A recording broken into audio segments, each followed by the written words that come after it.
So on Wednesday, around dinner time, the news that we were all expecting came. Sergio Perez kicked out of Red Bull and Liam Lawson moved up into his place like a little Kiwi hermit crab. And let's be honest, if you didn't see it coming, you must either be a very, very, very devout Sergio Perez fan, or you haven't been keeping a 997th of an eye on the sport. Because this has been a recurring thing for the 2024 season since about the Monaco Grand Prix, when Checo's performances started that massive downward spiral. And it was also a divorce that needed to happen. For Red Bull, having one driver right at the top and another so far down in the standings isn't exactly a good look, even with Max being the megastar he is, not just for Red Bull and the Netherlands, but around the world as well. And also with this narrative that can be spun about Max winning the title in the third best car, something that people with MV1 in their Twitter names have been saying with a straight face. That aside, Perez has had the worst performance of any teammate relative to their championship winning teammate since, well, ironically, Jos Verstappen in 1994.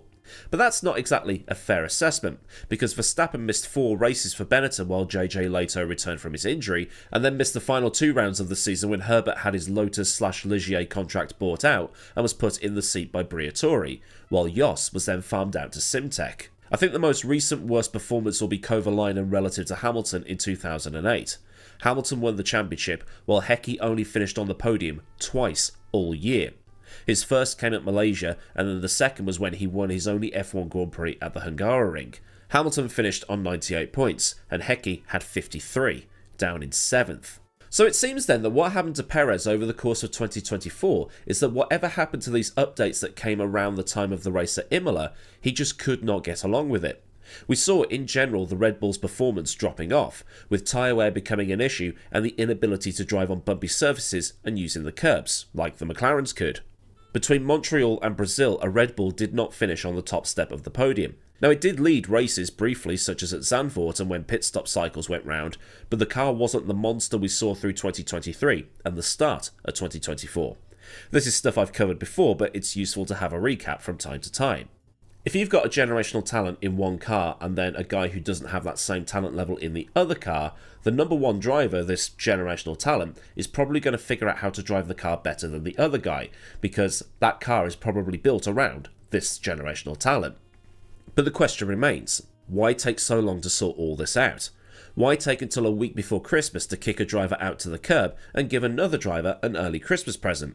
Now, I refuse to believe that there was not some sort of performance-related clause in Perez's deal that he signed back in the summer, so any of this, oh, we needed to buy him out thing doesn't really sit right for me. Unless those performance-related clauses were only valid for a certain time frame, like they had to evaluate it after 12 months of the contract coming in to, be legal or something along those lines, but answers on a postcard. But as the race noted in their opinion piece on all of this, the cracks in Perez started to show before this season, and it's something that I hadn't really noticed until they pointed it out. When Perez was signed back in 2020 from Racing Point, it allowed a stopgap solution to Red Bull's gap in the junior driver system. At the same time, it probably didn't help that they'd been through Ricciardo, Albon, Gasly and Kvyat in that other Red Bull seat since 2016. Sainz had left the system to go to Renault and McLaren and then on to Ferrari and Williams, and Sainz could have been a choice, but it depends on how Red Bull wants to set the whole thing up, and we'll come back to Sainz in a bit. And Perez did show potential. Not only was he experienced and had shown that he could perform wonders in mid-tier cars, much like a 2010's Giancarlo Fisichella, but he would also be an excellent support act to Verstappen.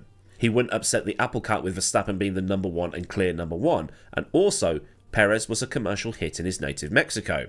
In doing so, Perez helped Verstappen to the title in 2021. He helped Red Bull to the Constructors' Championship in 2022, and then again in 2023. Although in 2023, Max could have just won it by himself. But in 2022, and this is something I'd forgotten about if the race hadn't mentioned it, is that back in that season, Perez went on a dry run of 2 podiums in 8 races, which sent him from 20 points back, which isn't too bad against Max Verstappen, to over 100, which is a cause for concern. He also scored just 4 podiums in 15 races in 2023, which in that car should not be happening. Bottas had a much better strike rate in an all-conquering Mercedes. When you factor in several points, it is amazing that Perez had that drive in the first place, due to Red Bull not having a clear successor lined up since they'd burned through all of their drivers. So let's quickly have a look at those drivers and what happened to them. Kvyat joined the senior team in 2015 alongside Ricciardo, but his performances saw him get demoted back to Toro Rosso and be replaced by Verstappen. Kvyat was still at Toro Rosso, now AlphaTauri, in 2020, but Red Bull had seen him have his chance, and not only had Max taken Kvyat's seat, he was now stepfather to Kvyat's daughter. Awkward. And while on the subject of AlphaTauri in 2020, the other driver there was Pierre Gasly, who had been given his Red Bull shot the year before, only lasting just over halfway through the year when he was kicked aside and replaced by Alex Albon. And then Alex was kicked aside at the end of the 2020 season and replaced with Perez. Albon then had to spend a year or so outside of Formula 1 racing in things like DTM when he came back with Williams, where he still is today. Ricciardo and Sainz, on the other hand, had a slightly different outcome. Both of them willingly left the Red Bull operation to seek opportunities elsewhere. Now, I've done a video on Ricciardo's career that was basically screwed if he did, screwed if he didn't, talking about how if he stayed at Red Bull, he would have been number 2 to Verstappen, and that wouldn't fit with his championship aspirations, making him quite frustrated as he'd effectively just be there to drive the second car. Instead, he decided to jump ship, announcing his move to Renault of all places in 2018, where he earned the nickname the Money Badger given how mental the drive was considered at the time.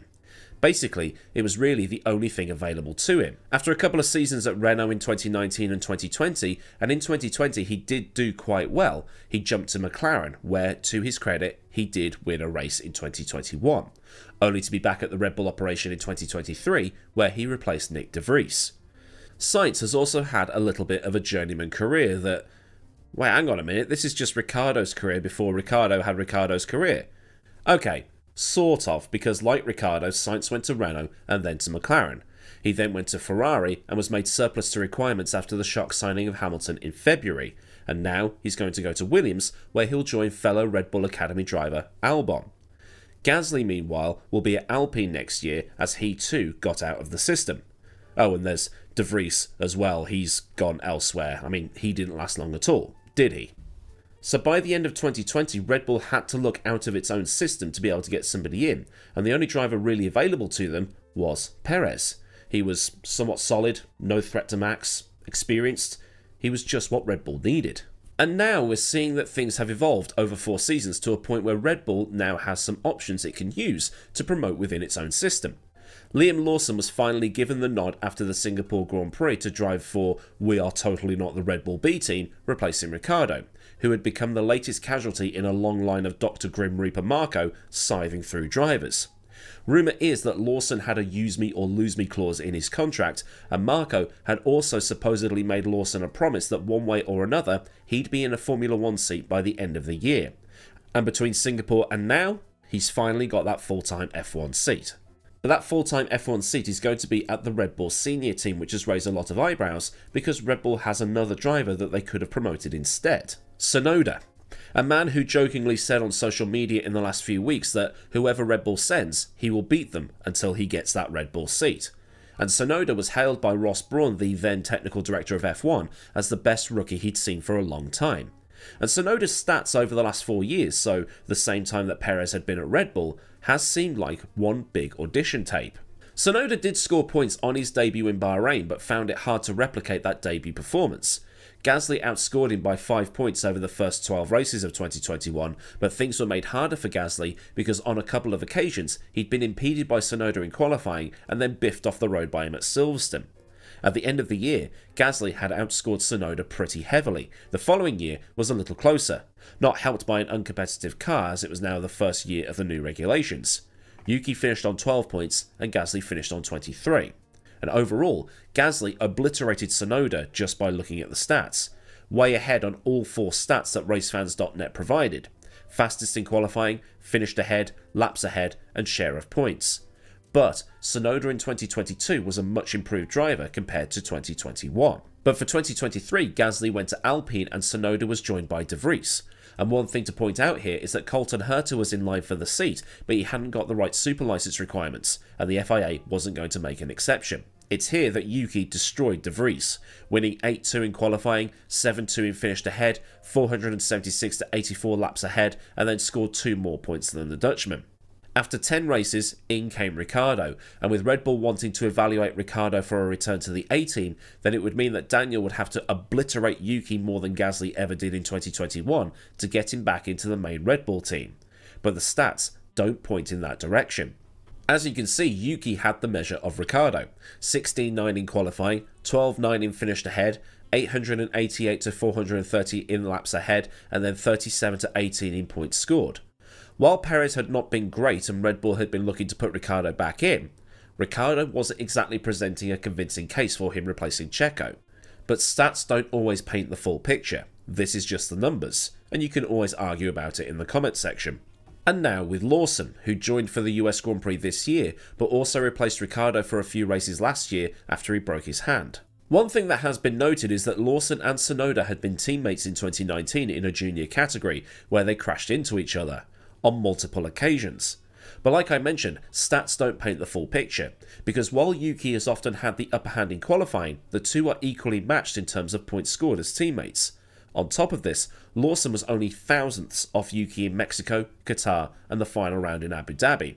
And while Lawson has a tendency to gain places, like his climb up through the field at the US Grand Prix in October, Tsunoda has dropped places, and has lost more places on average than any other driver this season. This might be why Red Bull sees Lawson as a better option.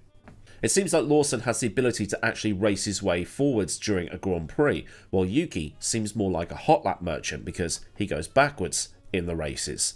And also Yuki's tendency to be quite colourful on the radio probably hasn't helped his case either. In Lawson's place is Isaac Hadjar, a kid that people were saying was robbed of an F2 title as he fought with Gabriel Bortoleto for that championship. He stole the car. He wasn't robbed in the slightest. But what it's now done is that all of this has kind of brought things back into line. Red Bull now has 2 Red Bull drivers in the A team and 2 Red Bull drivers in the B team. But it does raise the question as to what happens to Yuki at the end of 2025 when Red Bull and Toro Rosso go towards having Ford-backed powertrains as opposed to Honda ones. Does Yuki then go to Aston? But that would involve the unthinkable of Lawrence Stroll removing his own son from a race seat. Or Alonso retires. That one's probably a bit more realistic. But the whole situation with Red Bull, Perez and the wider ramifications of it kind of threw the driver market into limbo.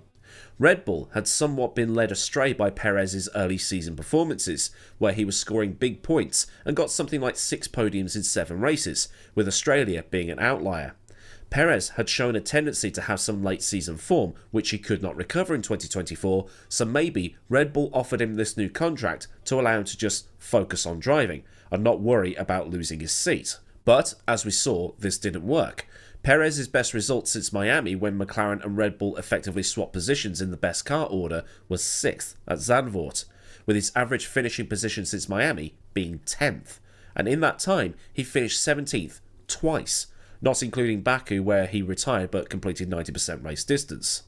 So perhaps Red Bull offered that new contract because they thought that Checo would get that form back, but in doing so, it kind of messed them up.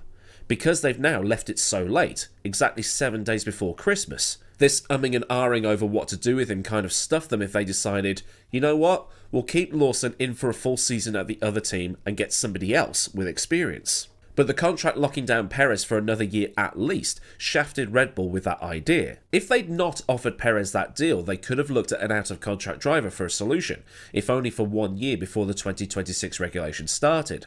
Bottas was available, Magnussen was available, Ocon to an extent, but are they necessarily the drivers Red Bull would want? They could have called Sainz, as he was recently made surplus to requirements at Ferrari. But those drivers, seeing that Red Bull had got Perez locked in, might have gone, well, no point in trying to get in there then, and this led Bottas back to Mercedes and Sainz to Williams. But unlike us sat on the sidelines, Red Bull has all the data it could need to make the decision on who gets to move up and who doesn't. We don't. Although it is fair to assume that Tsunoda would have been next in line given that he's been there longer, but for whatever reason, they've picked Lawson. But if it turns out that Lawson can't cut it next year, then what does Red Bull do? Lob Yuki in? Lob Hadjar in? Will we end up going back to a Red Bull where they're just throwing any old stuff at the wall and hoping that it sticks? Lawson is going to have to hit the ground running next year, and against Max Verstappen that's going to be very, very hard to do because the yardstick isn't a yard, it's a mile. It's a mile stick. But either way, I'd like to know what you think. Are we back into that same cycle of Red Bull just chopping and changing drivers, or have they actually got something solid for a change? Like I say, let me know down in the comments. So then, a look at the Perez, Lawson, Tsunoda, Red Bull situation and how this might look going forward and other bits and bobs like that. If this thing has made you think things about the thing, then like this thing so I know I've done a good job. And for more things from the channel, hit the subscribe button thing and ring the bell thing so you never miss out on any thing that I do around here. Massive thanks as ever go out to the mad lads at Patreon that continue to support me at a more personal level. And if you want to help keep things running around here, a link to Patreon is in the description, along with links to Discord, socials, affiliates and other bits and bobs you might want or need to know. Well, a super thanks if you just want to buy me a Christmas beer or coffee, and memberships for Patreon without the Patreon. So until next time, I've been Millward. Have a great day wherever you are, and goodbye.